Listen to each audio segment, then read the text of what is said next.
about a month before the project starts. So you get that. And other input we got is, hey, you start these projects in the middle of the semester, we got to go find a student. That takes a couple of months. So can you give us some time? So we're going to probably add 3-4 months to the beginning of the project, so you can hit the ground running when the project really starts, okay?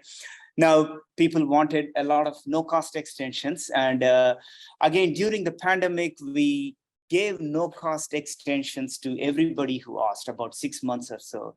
And again, now that the pandemic is over or almost over, research committee is going to be tighter in giving these no-cost extensions. So please do not assume they're going to be automatic. You will need a reason why a project is being extended. So assume the deadline is the deadline, okay? So then people wanted a bit of an overview. What is needed from us at different times? And so I'll just summarize this. We may have a Zoom call with all the new awardees each year going forward, but we want a proposed research summary at the beginning of the project. And if you go to our website, you will see the title of the project, PI and affiliation. If you see a hyperlink under the title, that is a proposed research summary. You click on that, it will lead you to a 2-page thing, a figure and some description about what you're planning to do, okay? This is needed to get the project going. Your proposal is only seen by the research committee and you, but once it is funded, we want it, put it out there in front of the whole community to see and to interact and collaborate, right? So you can edit it, revise it a little bit, but whatever you're willing to share with the peer community as a whole, you should do that. Now, things weren't happening, so we had to tie these to some financial milestones. So right now we're saying funding will not start until you give that proposed research summary, okay? And then we want you to attend the researchers workshop and annual meeting when we start that again, possibly in about 6 months. And this is needed for continuation of funding. By that point, you may be at about 50, 60, 70%, but for the rest to continue, we want attendance. Ideally, we would want you and your student, but in person would be preferred. And then peer report at the end. So we are again going to hold back about 10% of the project, incentivize doing the reports, because as you just saw, we are 33 reports short over there. And peer report, again, if you go to our project page, you will see this link, the name of the people, and then there is a peer report right there. You click on it and you're all familiar with peer reports. Now we have DOIs, so please do the final task of finishing your project, which is doing a peer report. You saw this slide yesterday, how we look at the research gaps, and there are filling them with the new RFPs and such. I'll get into a little bit of nuts and bolts with what the research committee does. We look at it, slice and dice it in a few different ways, and look at where we are putting in a lot of money and where things are not happening. We can see, if you look at the PBEE phase, right? A lot is being done on the analysis side, right? Not a whole lot on the damage or loss side. And a fair amount on hazard too. And similarly, a lot of work on the computational, not so much on experimental, you can say. And if you look at it in a different way, a fair amount on bridges. Well, we do get TSRP money. So naturally, bridges are about a 4 million of the 5.5 or 6. So nothing on tunnels, nothing on ports. Professor Restrepo is planning to change that by doing some things on ports. So these are some of the things the research committee is going to look at and revise the RFP to address some of these gaps. So please look out for the RFP end of next month. And we may have, this is from last year, but about end of October, we'll have a new RFP. I'll give a quick plug to the blind prediction contest that's going on right now. Please participate. It is, you will get all the information on the website. It was essentially elastic, the response. So your dynamic students, it's very accessible, reachable project for them to try out too. So please encourage them to participate in that.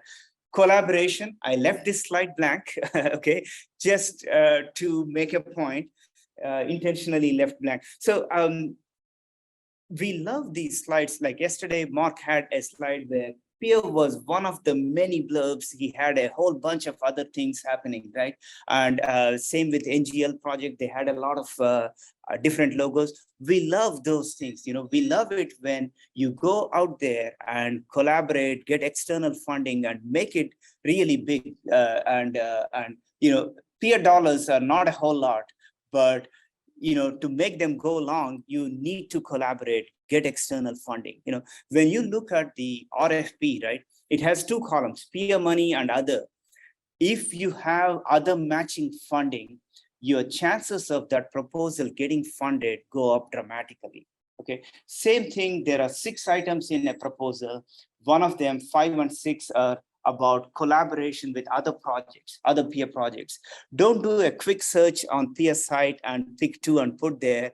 The ones who write more meaningful paragraph of how a collaboration is done, they have a better chance of their project getting funded.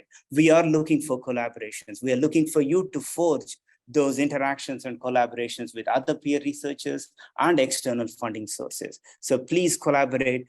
I left this blank because for registration for this, we had a question, which other peer projects do you see collaborations with? Unfortunately, it was not a required question, and there were just 2 responses. So Erica, thank you for that. And I think Jose, thank you for filling that. Then a few more thanks, peer team. Well, they're out there, and you saw how people work to get the generators and everything, but not just the event day, but the whole sub-awards, to the communications, to the reports, the peer team behind the scenes. We appreciate everything they're doing. More recently, Jen Dawson of ERSO is also a part of the peer bridge contract. So we thank all of them. State of California, they give us the $1 million for TSRP. So big thank you to them. Caltrans, the Caltrans Bridge program, 4.5 million in 4 or 5 years. They're also about $1 million.